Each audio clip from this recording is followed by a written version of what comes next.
Kani kadiga bati CTV, mat pidang pek yaki kubor baman kasni, belawan rasha pida ka Orange Nissan loom sopo near Fire Brigade Shillong, ringkat bat ka eco-friendly enterprise, ki plakot nagbenta ki jingdon kam hakasong, bat kara karong.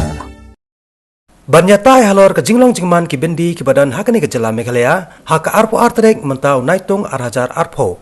Ka Meghalaya State Legal Services Authority, kalapelong ya kerensan yemir, lengba ki kor ki bor kani ke jokmenta, da ka ba penankam, da ka internet, bat perlong da ka video conference. Hakani jingita lai shimenta da baro ki jail superintendent jong ki ying bendi na keleng ke district jong ke jela, bat ki nunyalam jong ki District Legal Services Authority. Bat ya kebenta jong kejingnya selok, bat kini ki bakmi ya ki yang bendi hakeleng kejela lapendam da member secretary jong ka Meghalaya State Legal Services Authority, Unur An Khan.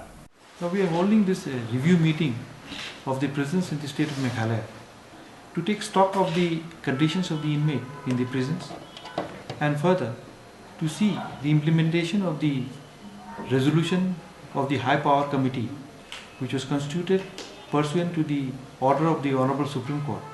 The Honorable Supreme Court was pleased to direct constitution of the High Power Committee in all the states and union territories for the purpose of decongesting the jail.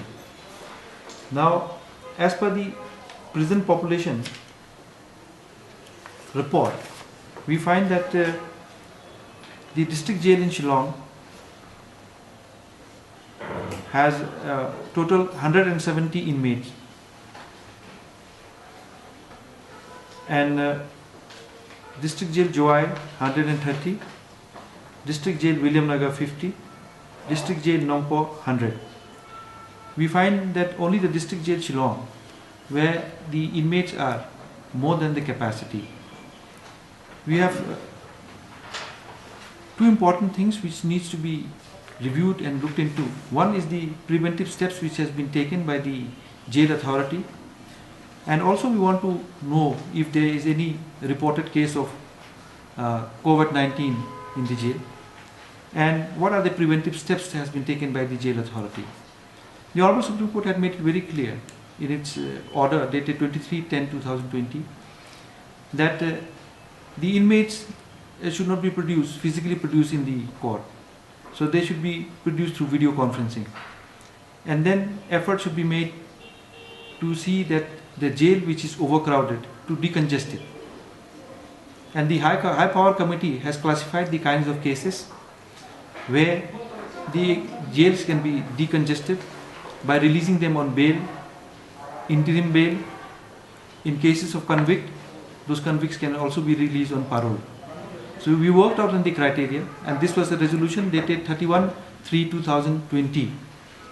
And the purpose of this meeting is to see that how far we have been able to act upon the resolution, and we also want to clarify that the purpose of this committee or the resolution is nothing of that sort that is mandatory for the prisoners to be released.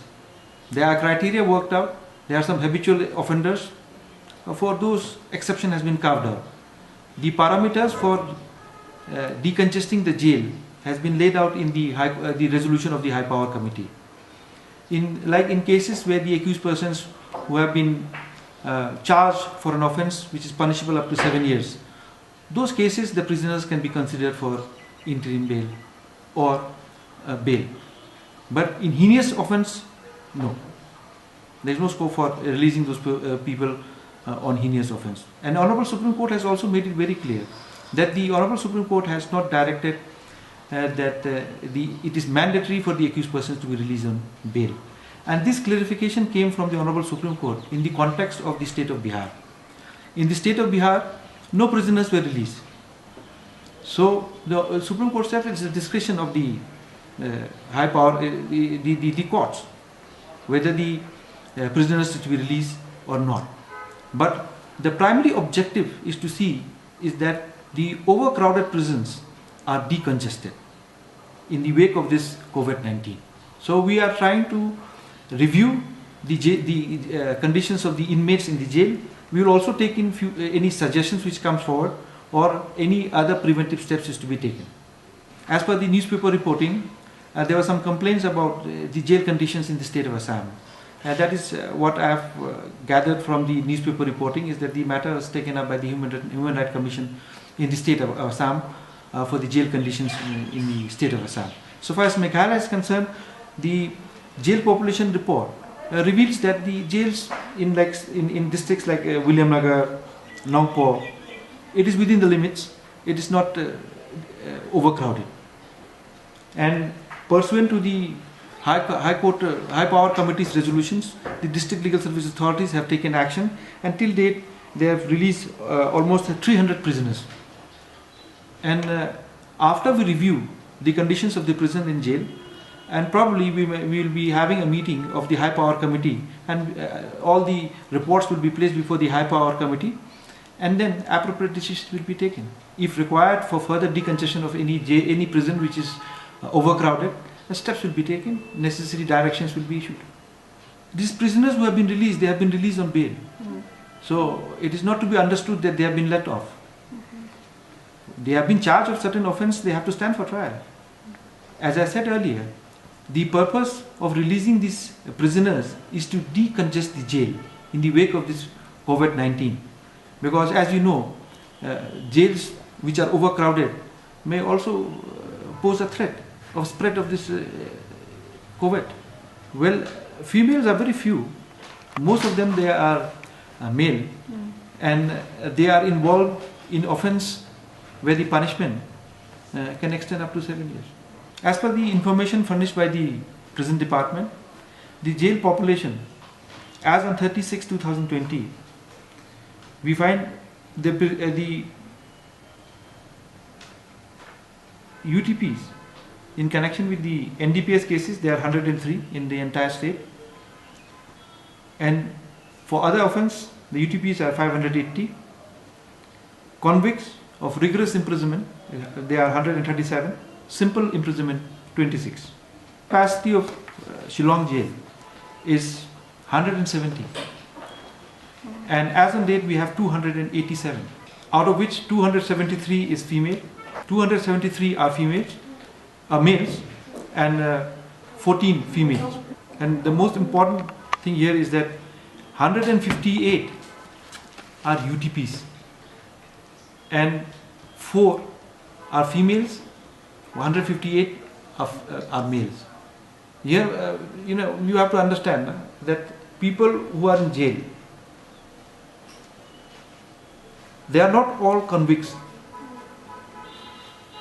People have an impression that when a person is in jail, he is serving sentence, he has been punished. But no, when we say UTP, means prisoners who are undergoing trial. They are not convicts. Cases are going on. So, in District Jail Shillong, we have 29 convicts who have been convicted for rigorous imprisonment, out of which 1 is female and 29 male. Simple imprisonment, we have 13. So these are the people, they are convicts. They are serving sentence. But 158, they are not convicts. 162, including females, they are not convicts. They are UTPs. And one thing very important here is that we have to understand, that's why we are reviewing also, the convicts are serving sentence. UTP, again you find UTPs are of two kinds. There are one UTP who are in jail pending investigation. The matter is being investigated. They are in jail because the matter is under investigation. The other UTPs are those prisoners who are standing for trial. Though we use the terminology UTP for both people who are incarcerated, pending investigation and pending trial. Trial means cases where the charge sheet has been filed and they have to stand for trial. But in cases where a person is accused of an offence, the matter has been investigated, they are also in jail. But they have a right, where the offence charge, where the punishment can extend up to 10 years, And if the charge sheet is not filed within 60 days, they are entitled to be released on bail. Those pending investigation. And in heinous offense of like murder, if they are incarcerated, they are in prison pending investigation and no charge sheet has been filed for 90 days, they are entitled to be released on bail. They just cannot be kept. So that is why we also need to look into it. Those prisoners, those accused persons who are in jail and no charge sheet has been filed within the statutory period, they are entitled to be released on bail. So we will also instruct the District Legal Service Authority, if such cases comes in or it is brought to the notice, then if there might be some people very poor, even to move bail, somebody has to move to the court. So that is where we might just engage some legal aid counsels and then move to the court for them to be released on bail. They have to be released on bail. It is their right if their charge sheet is not been filed within the statutory period. So any detention of these people after the period of the statutory, after this expiry of the statutory period, it will be violation of their right under Article 21 of the Constitution of India. Means the liberty has been curtailed in violation of the procedure prescribed by law. The law empowers the detaining authorities to detain them up to 60 days in cases where the punishment is up to 10 years, 90 days in cases where the punishment can extend up to death sentence of life imprisonment. But this is only for those cases where charge sheet has not been filed, pending investigation. This UTRC, Under Trial Review Committee, in every district, headed by district judge. Now this Under Trial Review Committee, it reviews the conditions of it reviews the under trials. Now we have under section 436A. There might be cases where an accused person is in jail pending trial. He might be in jail for maybe 2 years and the punishment is 2 years. So section 436A says that even for under trial prisoners, if they have been detained for more than half of the sentence prescribed for the punishment, they are entitled to be released. Even if the trial is not concluded, whatever may be the stage of the trial. But if they have been in jail for half the sentence, then they are entitled to be released on bail. And that is why the Under Trial Review Committee, it keeps on reviewing and to identify any prisoners who has acquired the right to be released on bail, either on default or they have served half the sentence. We can't say they have served half the sentence or they have been in jail for half the sentence if they are found guilty, because they are under trial. And if they are found guilty, they will be sentenced. If the maximum sentence, for instance, the maximum sentence is 5 years, a person is there pending trial for 3 years, trial is not concluded, and then in that case he is entitled to be released on bail. He has served half the sentence. But it doesn't mean that he has been absolved from the liability, criminal liability. He has to appear before the court and stand for trial. He will be out of jail, who has a right to be released on bail, but he does not have the means to exhaust those rights, to seek those remedy. And that is where we step in. We say that, look here, we will provide you a lawyer, and these lawyers will move an application for you in the court and see that you are released on bail. And even in cases of trial, we provide them legal aid counsel. They conduct free of cost. We pay the lawyers for that, and they conduct the trial. Otherwise, what will happen?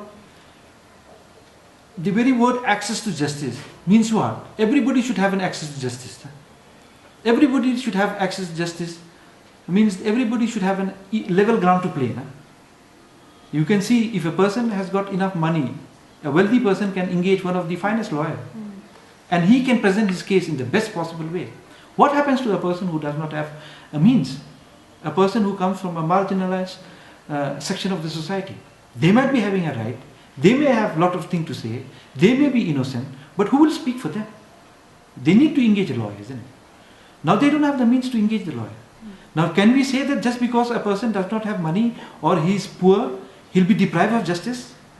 And if you don't bridge up this gap, And if we don't step in and provide counsels, legal aid counsels to them, then they'll be denied of justice.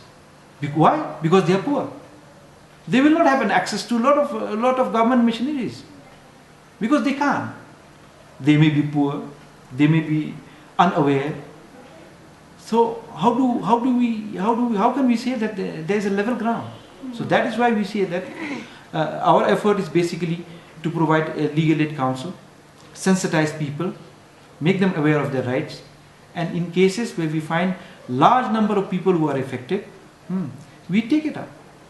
We take up the cause.